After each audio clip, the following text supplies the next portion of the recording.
आज मैं आपको जिस पोस्ट के बारे में बताने वाला हूँ ना, इतना ज़्यादा मुझे रिक्वेस्ट आया ना सर, मुझे इस पोस्ट के बारे में कंप्लीट डिटेल बताइए, क्योंकि एसएससी सीजीएल में सबसे ज़्यादा वैकेंसी इसी की आई थी।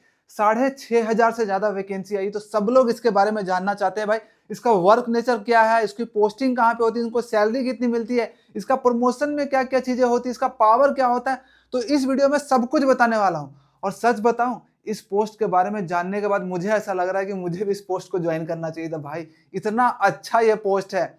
तो आज मैं आपको बताने वाला हूँ ऑफिस सुपरिटेंडेंट का पोस्ट, जो कि इनकम टैक्स ऑफिस में होता है, उसके बारे में बताने वाला हूँ कंप्लीट डिटेल। तो चलिए शुरू करते हैं। सिर्फ 10 से 12 मिनट में सब कुछ मैं बताऊंगा। अब बहुत मजा आने वाला आपको, और आपको मोटिवेशन भी मिलने वाला है। तो सबसे पहले हम ऑफिस सुपरिटेंडेंट के बारे में जान लेते हैं भाई, ये जॉब कहाँ पे करते हैं। तो ऑल इंडिया जो इनकम टैक्स के ऑफिस होते हैं ना, वहीं पे ऑफिस सुपरिटेंडेंट काम करते हैं। जहां पे इनकम टैक्स इंस्पेक्टर काम करते हैं, वहीं पे ये ऑफिस सुपरिटेंडेंट भी काम करते हैं, और ऑल इंडिया इनकी पोस्टिंग होती है।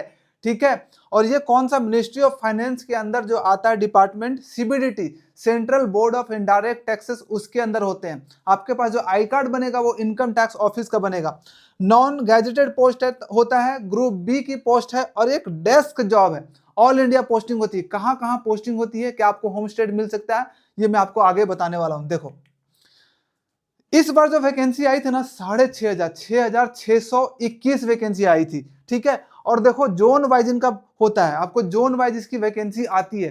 तो आपका जब सिलेक्शन होता है तो आप किसी एक जोन में पोस्टेड होते हो, और जोन में पोस्टेड होने का क्राइटेरिया क्या है भाई, तो आपका प्रेफरेंस और आपका रैंक कितना आया है। इस बार 6,621 पोस्ट आई थी, 6,771 लिखा हुआ है। ये पोस्ट कुछ घट गई थी फाइनल जब आया था तो लिस्ट, लेकिन इस तरह से ही एलोकेशन हुआ था। जैसे कि जोन में मान लो ऑल इंडिया कहाँ कहाँ जोन होती है, मुंबई जोन होता है, दिल्ली जोन होता है, अहमदाबाद होता है, बैंगलोर होता है, चंडीगढ़, चेन्नई, जितने भी जोन लिखे हो सब जगह वैकेंसी आप देख सकते हो कितने कितने वैकेंसी आई है टोटल।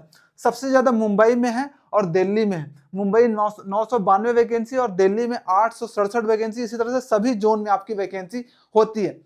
जब आपका सिलेक्शन होता है तो आप प्रेफरेंस डालते हो। अगर आपका रैंक अच्छा आया होता है तो आपको अपना जो प्रिफर्ड लोकेशन है, जैसे कि दिल्ली, कोई पटना चाहिए तो पटना आपको मिल जाता है, किसी को भुवनेश्वर चाहिए तो भुवनेश्वर मिल जाता है, किसी को चंडीगढ़ चाहिए तो चंडीगढ़ मिल जाता है। तो अपना उस हिसाब से लोकेशन मिल जाता है, तो आपको होम पोस्टिंग का बहुत अच्छा चांसेस होता है। आप अपने घर के आसपास अपने स्टेट में इसमें पोस्टिंग ले सकते हो। और नौकरी भाई राजा वाली नौकरी होती है। क्या क्या काम करना होता है वो मैं आपको बताने वाला हूँ। तो चलिए आगे चलते हैं। अब चलते हैं वर्क प्रोफाइल के बारे में, जानते हैं कि इनको काम क्या करना होता है।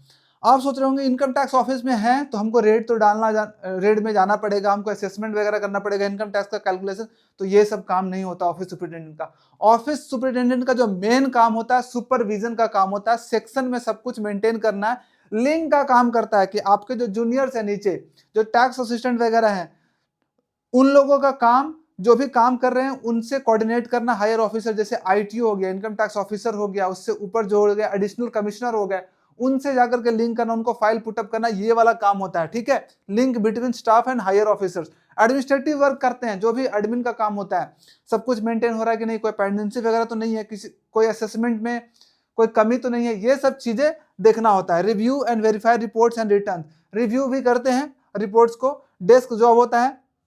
और सेक्शन इंचार्ज होता है, मतलब आपको एक सेक्शन दिया जाएगा, वहां के आप इंचार्ज होगे। आपको बड़ा बाबू लोग बोलते हैं, बड़ा बाबू। ठीक है। अभी मेरे एक दोस्त से बात हो रही थी, बोल रही थी बहुत अच्छा पोस्ट है भाई, बहुत अच्छा। मतलब इनकम टैक्स ऑफिस में अगर टीए और सुपरिटेंडेंट और इनकम टैक्स इंस्पेक्टर तीनों का बात किया जाए तो उनमें सबसे ज्यादा जो बेस्ट पोस्ट है उसको लग रहा था वो ऑफिस सुपरिटेंडेंट का पोस्ट है। वर्कलोड बहुत ज्यादा नहीं होता, नॉर्मल वर्कलोड होता है, जो कि आराम से आप कर सकते हो।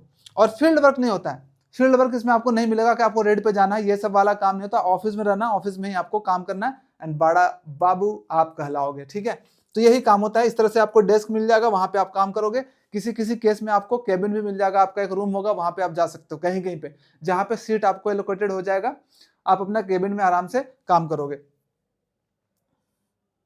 अब ट्रेनिंग, तो देखो जब जाओगे इनकम टैक्स ऑफिस में तो आपको ट्रेनिंग तो होनी है। आपको कुछ नहीं पता है, बिना ट्रेनिंग के कैसे आप काम कर पाओगे। तो इसके लिए ऑफिस सुपरिटेंडेंट के लिए 6 वीक का मैंडेटरी ट्रेनिंग होता है। ठीक है। और ट्रेनिंग के लिए इनकम टैक्स ऑफिस में जितने भी इंप्लॉइज होते हैं उसके ट्रेनिंग के लिए एक जगह बना हुआ DTRTI बना हुआ है, जिसका फुल फॉर्म होता है direct taxes regional training institute. अलग अलग जगह पे बना हुआ है, कुछ दिल्ली में बने हुए, कुछ बैंगलोर में बना हुआ है, कुछ आपका नागपुर में बना हुआ है, अलग अलग जगह पे ये बना हुआ, वहां पे आपका ट्रेनिंग होता है। ठीक है। आप वहां पे 6 वीक की ट्रेनिंग करते हैं और 6 वीक की ट्रेनिंग में आपको क्या क्या सिखाया जाता है? ऑफिस प्रोसीजर सिखाया जाएगा कि आप क्या क्या काम करोगे, कैसे काम करना वो सिखाया जाएगा। इनकम टैक्स रूल्स के बारे में आपको सिखाया जाएगा।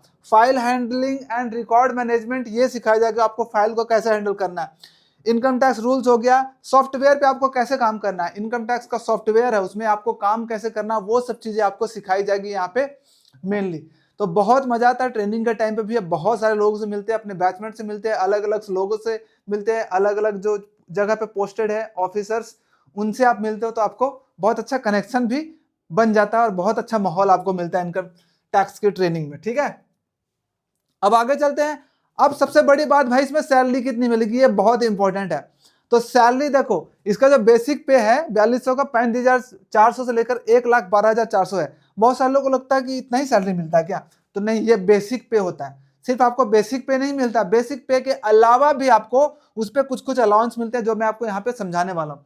जैसे कि बेसिक पे 35,400 स्टार्ट करोगे तो, और ऐसे लिखा होता है जो देखोगे आप अपॉइंटमेंट लेटर में, आपको ऐसा लिखेगा 35,400 से लेकर के 1,12,400। इसका मतलब क्या होता है? इसका मतलब ये होता है कि आपका बेसिक 35,400 से स्टार्ट होगा और जैसे जैसे आप आपका सीनियर होते जाओगे, मतलब कि सीनियर नहीं, मतलब जैसे जैसे आपका इंक्रीमेंट लगता जाएगा, आपका बेसिक 1,12,400 तक चले जाओगे। अगर आप इसी पोस्ट पे बने रहोगे तो आपका जो बेसिक है यहां तक जा सकता है, अगर आप प्रमोट नहीं होते हो तो। लेकिन जनरली लोग प्रमोशन होता है, प्रमोशन के बारे में भी आगे बताने वाला हूँ। तो बेसिक पे 35,400, डी आपका 58% अभी मिलता है। मैंने 55% लिया लेकिन कैलकुलेट 58% ही किया है। तो 20,532 आपको डियरनेस अलाउंस, महंगाई भत्ता मिलता है। उसके बाद HRA, house rent allowance. HRA लोगे तो आपको क्वार्टर नहीं मिलेगा। अगर HRA छोड़ोगे तो आपको क्वार्टर मिल जाएगा, और क्वार्टर भी बहुत जगह मिल जाता है। इनकम टैक्स ऑफिस में बहुत क्वार्टर है, आराम से मिल जाता है। तो आपको 30% मिलेगा। दिल्ली, मुंबई, बेंगलोर, XYZ सिटी होता है, एक सिटी और वाई सिटी में आपकी पोस्टिंग होती है जनरली। तो आपको 30% एक सिटी में, वाई सिटी में 20% मिलता है। तो 30% के हिसाब से कैलकुलेट किया। ट्रांसपोर्ट अलाउंस मिलता है 5580, और उसके बाद ग्रॉस सैलरी जो आपका बनेगा एक सिटी में, वो बनेगा 72,132 रुपया। ठीक है, तो अच्छा खासा सैलरी बनता है। और उसमें आपका डिडक्शन फिर होता है जो आपका एनपीएस में जाता है, पेंशन वाले अकाउंट में। ये भी अच्छा डिडक्शन होता है, जो आप ही का पैसा होता है, किसी को जाता नहीं। डिडक्शन होगा 5593 रुपया हो गया, जो इनकम आपके एनपीएस में जाएगा। इससे थोड़ा सा ज्यादा पैसा गवर्नमेंट भी आपके एनपीएस में डालेगी। लगभग आपको 10,000 से 12,000 आपका एनपीएस अकाउंट में भी जाएगा, जो कि पर महीने जाएगा, वो आपको रिटायरमेंट के टाइम पे मिलेगा। और सीजीएचएस मतलब कि आपका गवर्नमेंट में हेल्थ स्कीम एक होता है, उसका 450 रुपया कटता है, उसका कवर होता है। आपका और आपका डिपेंडेंट फैमिली मेंबर्स मेडिकल से कवर होते हैं। टोटल 66,000 आपको ग्रॉस सैलरी, जो इन हैंड सैलरी आपको मिलेगी, हाथ में मिलेगा। ठीक है, ये एक सिटी का। वाई सिटी में मान सकते हो कि 60,000 के आसपास आपको इन हैंड सैलरी मिलेगी। अब आगे चलते हैं। तो सैलरी काफी अच्छी है भाई, सैलरी अच्छी है इन हैंड, स्टार्टिंग के लिए बहुत अच्छा है। आपका होम लोकेशन भी मिल जाएगा। अब पक्ष जानते हैं कि क्या क्या है। तो मेडिकल फैसिलिटी तो मिलेगी, जितना भी बड़ा बड़ा हॉस्पिटल होता है, देखो मैक्स हॉस्पिटल का नाम सुने होंगे, और भी बहुत सारे, वेदांता हॉस्पिटल का नाम सुनेंगे। ये सारे हॉस्पिटल्स गवर्नमेंट के सीजीएचएस के अंदर आते हैं। तो वहां पे आप जाकर के ट्रीटमेंट करवा सकते हो, अपना और आपका डिपेंडेंट फैमिली मेंबर, यानी मम्मी पापा, वाइफ, अपने बच्चे, उनका फ्री ट्रीटमेंट हो जाएगा। 450 रुपए जो दे रहे हो ना, उसी से हो जाता है। एलटीसी आपको मिलेगा, पहला 8 साल आप पूरा ऑल इंडिया घूम सकते हो, आप अपने घर जा सकते हो। उसका जो ट्रैवल का एक्सपेंसेस है सरकार देगी। उसके बाद 4-4 साल का ब्लॉक लगता है। और ट्रैवल अलाउंस आपको, अगर मान लो कि ऑफिस के काम से कहीं जाते हैं तो आपको पैसा मिल जाएगा। क्वार्टर मिल जाता है। इनकम टैक्स में क्वार्टर बहुत अच्छे होते हैं, गवर्नमेंट क्वार्टर। इनकम टैक्स का पूरा अलग कॉलोनी होता है, वहां पे आपको क्वार्टर मिलेंगे, तो क्वार्टर भी आपको काफी अच्छा मिल जाएगा। हर 3 साल में ऑफिस बैग लेने के लिए आपको 3,500 के आसपास आपको पैसा भी मिलता है। ब्रीफकेस अलाउंस ऑनरेरियम मिलता है हर साल 5,000। आपको दिवाली बोनस के आसपास 7,000 के आसपास मिलता है हर साल। तो ये सब चीजें मिलती है। और पेंशन तो होता ही है। जब रिटायर करोगे, अभी ज्वाइन कर रहे हो, उस टाइम पे ज्वाइन करोगे तो आपको पता है कॉर्पस कितना बन जाएगा, इन्फ्लेशन को जोड़ करके 5 से 6 करोड़ के आसपास मिलेगा उस टाइम पे। वैल्यू कम होगा 5 से 6 करोड़ का, लेकिन उस टाइम पे मिलेगा आपको।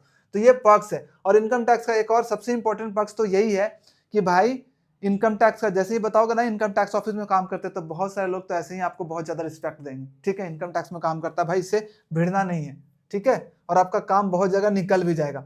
अब प्रमोशन देखते हैं। सबसे इंपॉर्टेंट इनका प्रमोशन है, सबसे इंटरेस्टिंग प्रमोशन है इनका, क्योंकि आपके पास 2 रास्ते होते हैं प्रमोशन में जाने का।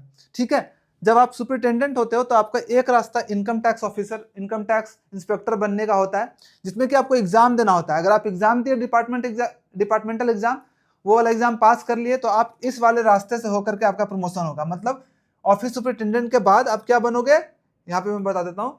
यहाँ से एक चीज मैंने छोड़ दिया, ITI इनकम टैक्स इंस्पेक्टर बनोगे 6 से 8 साल के आसपास, डिपेंड करता है वैकेंसी पे।